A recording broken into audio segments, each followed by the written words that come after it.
Assalamualaikum warahmatullahi wabarakatuh. Bagaimana kabar anak ustazah hari ini? Semoga selalu dalam lindungan Allah Subhanahu wa taala. Baiklah, Nak, hari ini kita akan melanjutkan materi IPS, Ilmu Pengetahuan Sosial. Silahkan dibuka bukunya.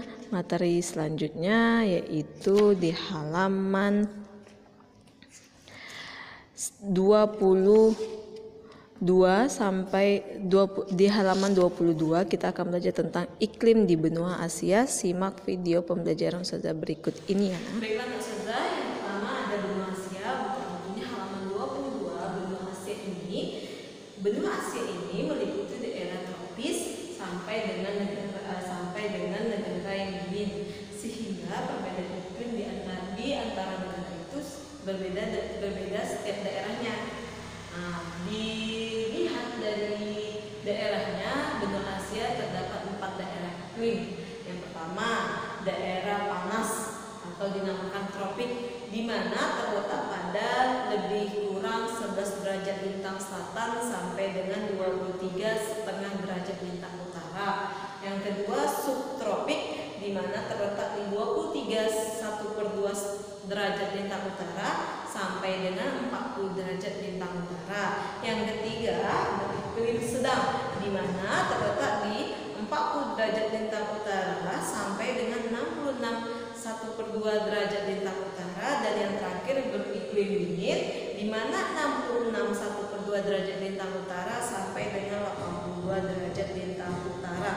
Itu iklimnya. Akibat luas benua Asia dan adanya pengaruh lautan menyebabkan iklim di daerah pedalaman dan di daerah yang berdekatan dengan lautan itu sangat berbeda. Setiapnya berbeda-beda. Itu terletak di iklim di benua Asia. Sedangkan dari bentuk geologisnya, bentang alam benua Asia dibedakan menjadi 5. Bisa kita perhatikan di halaman 25. Yang pertama, benua Asia terdapat deretan pegunungan. Pegunungan apa saja? Pegunungan Himalaya, Hindukus, Karakorum, Asia Tengah, Sirkum Pasifik, dan Sirkum Mediteran. Dan yang kedua, terdapat dataran tinggi, di mana disebut dengan plato. Plato atau dataran tinggi di benua Asia adalah dataran tinggi Dekam yang terletak di semenanjung India bagian tengah. Sedangkan yang ketiga, terdapat cekungan. Di benua Asia terdapat beberapa cekungan, di mana cekungan ini diisi oleh air menjadi lautan. Di antaranya Laut Kaspia, Danau Baikal, Danau Balkas, Danau Urmia, dan Danau Laut Mati. Di mana Danau Laut Mati ini terdapat kadar garam yang sangat tinggi. Itu dia yang anak sudah kemarin sudah pernah sekilas menjelaskan tentang Laut Mati. Yang keempat, terdapat muara sungai atau delta. Ini delta sungai ini merupakan daratan yang terbentuk di bagian hilir sungai yang berasal dari endapan lumpur dan material lainnya yang dibawa oleh air sungai. Contohnya salah satu deltanya itu delta Sungai Gangga di India, Sungai Yangtze, Sungai Ops, Sungai Huanghe, Sungai Amur, Sungai Mekong, Sungai Lena, Sungai Yenisei, dan Sungai Indus. Yang terakhir baru wilayah gurun, di mana wilayah gurun dan hutan hujan tropis ini meliputi daerah India, Tiongkok, dan daerah Timur Tengah. Adapun untuk wilayah hutan hujan tropis sangat luas di daerah Indonesia yang meliputi Malaysia dan Filipina. Ini daerah benua Asia. Benua Asia secara geologis. Selanjutnya, benua Asia yang secara kondisi secara geologis itu, secara geologis benua Asia itu dan bergabungan dengan benua Eropa yang disebut dengan Eurasia, singkatan dari Eropa dan Asia. Bisa buka bukunya halaman 29. Kondisi geologis benua Asia itu termasuk juga daerah pegunungan yang tadi saya jelaskan. Daerah pegunungan ini itu pegunungan Himalaya, pegunungan Himalaya, salah satu contohnya pegunungan Himalaya dengan puncak tertingginya Gunung Everest. Bisa saya lihat halaman 28. Dari pegunungan Siberia Selatan ke arah barat dan membentuk plato-plato di kawasan Iran dan Anatolia, kawasan Asia, dataran tinggi terdapat di daerah-daerah berikut. Jadi di daerah-daerah di Semenanjung Arab, di India, dan daerah-daerah di daerah Jepang. Itu tadi tentang kita cerita tentang benua-benua Asia. Selanjutnya kita akan bercerita tentang flora dan fauna di benua Asia. Mungkin di kelas 8 dan kelas 7 kita sudah belajar tentang interaksi antar ruang setiap benua Asia, apa-apa saja terkenal hewan-hewan dan tumbuhannya. Bisa kita akan mengingatkan kembali, buka bukunya halaman 34. Dikarenakan flora di wilayah benua Asia ini bervariasi karena perubahan iklim dan tanah yang sangat berbeda pula khas benua Asia. Salah satu contohnya, fauna di benua Asia itu banyak sekali jenisnya. Di Asia Timur dan Asia Tenggara itu kerbau dan sapi, yang mana dimanfaatkan untuk angkutan. Sedangkan di Asia Barat Daya dan Asia Selatan itu khas faunanya unta, sapi, kuda, dan keledai, dimanfaatkan angkutan dan dagingnya. Sedangkan fauna khas Asia yang dilindungi adalah badak, komodo, panda, gajah, harimau, beruang, dan berbagai jenis burung. Dan ada juga di Asia Tenggara dan Asia Selatan banyak kita jumpai hewan liar seperti monyet, kera, dan berbagai jenis burung, komodo, badak, benteng, dan singa.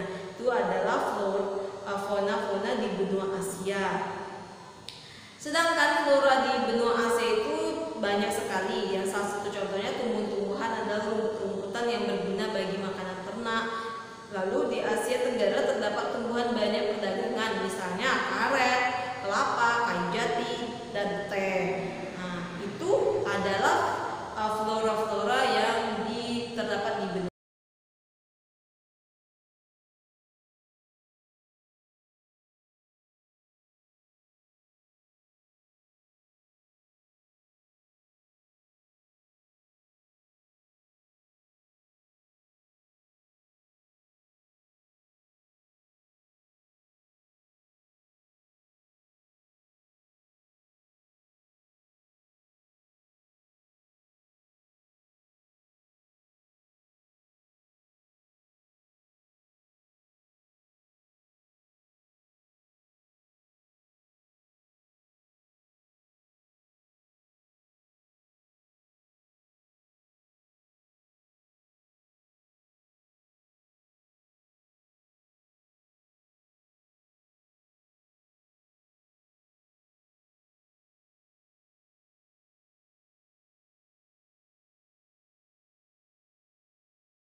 Mesir, Maroko, Sudan Selatan, dan Tunisia.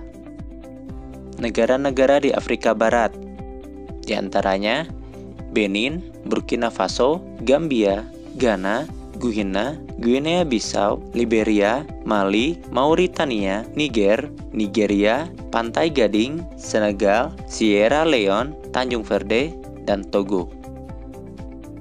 Negara-negara di Afrika Tengah, di antaranya Angola, Chad, Gabon, Guinea Khatulistiwa, Kamerun, Kongo, Republik Afrika Tengah, Republik Demokratik Kongo, Sao Tome, dan Principe. Negara-negara di Afrika Timur adalah Burundi, Djibouti, Eritrea, Ethiopia, Kenya, Comoros, Madagaskar, Malawi, Mauritius, Mozambik, Rwanda, Seychelles, Somalia, Tanzania, Uganda, Zambia, dan Zimbabwe. Negara-negara di Afrika Selatan antara lain Afrika Selatan, Botswana, Lesotho, Namibia, dan Eswatini. Bagaimana kondisi fisik wilayah di benua Afrika?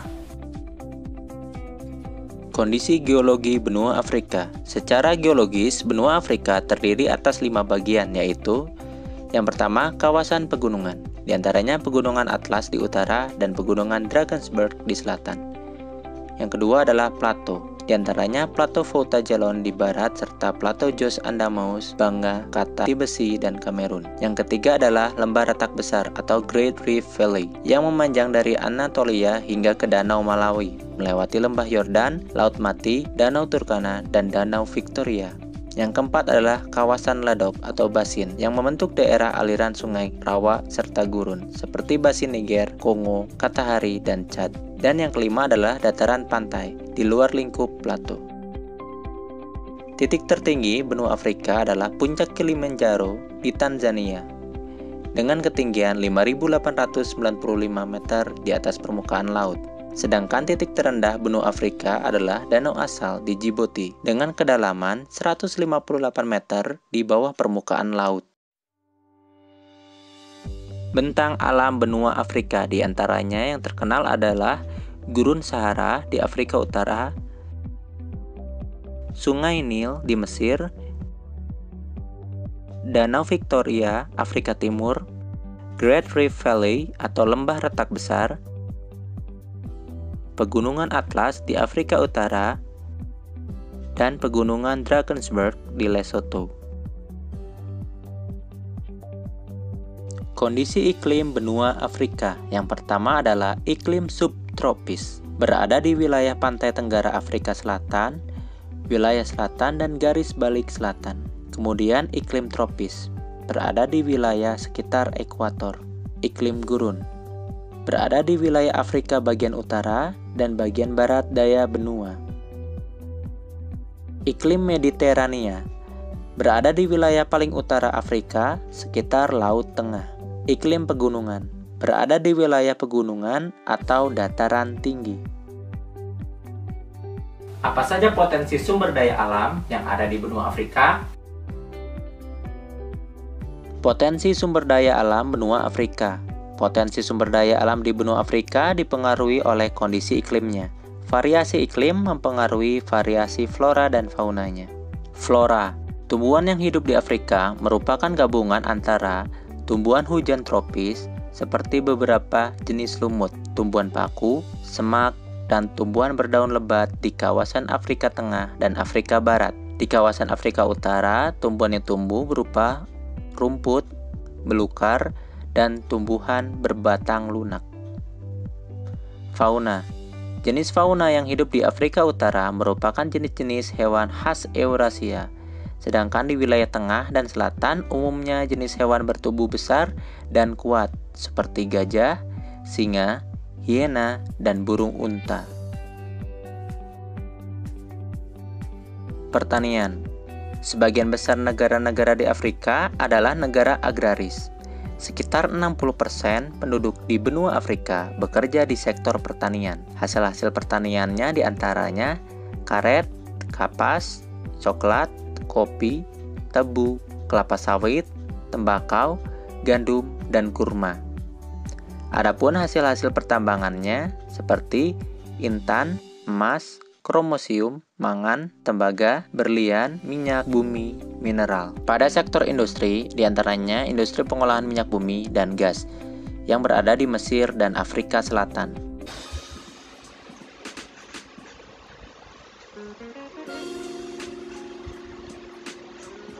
Pengaruh dari letak benua Amerika yang sudah kita pelajari, letak astronomis maupun letak geografis. Di antaranya yang pertama, iklim di benua Amerika beragam. Ada iklim dingin atau iklim kutub, ada iklim darat kontinental, ada iklim sedang, ada iklim gurun, ada iklim tropis basah, dan juga ada iklim kutub utara. Kemudian pengaruh letak benua Amerika yang lain dari flora fauna memunculkan berbagai macam, untuk floranya macam-macam tumbuhan flora yang tentu sesuai dengan kondisi iklim setempat. Fauna juga demikian, fauna bermacam-macam fauna. Ini contoh flora yang ditemukan, ada pohon beech, ada pohon spruce. Flora faunanya ada mouse, ada woodpecker, burung ya. Selanjutnya bentang alam benua Amerika. Bentang alam, kondisi alamnya ada pegunungan utama di bagian Amerika bagian utara, yaitu pegunungan Rocky Mountains. Puncaknya di Aconcagua. Dan ada sungai Mississippi, sungai Amazon, kemudian ada depresi celah, ada cekungan, danau ya, ada titik terendah, wilayah rendah.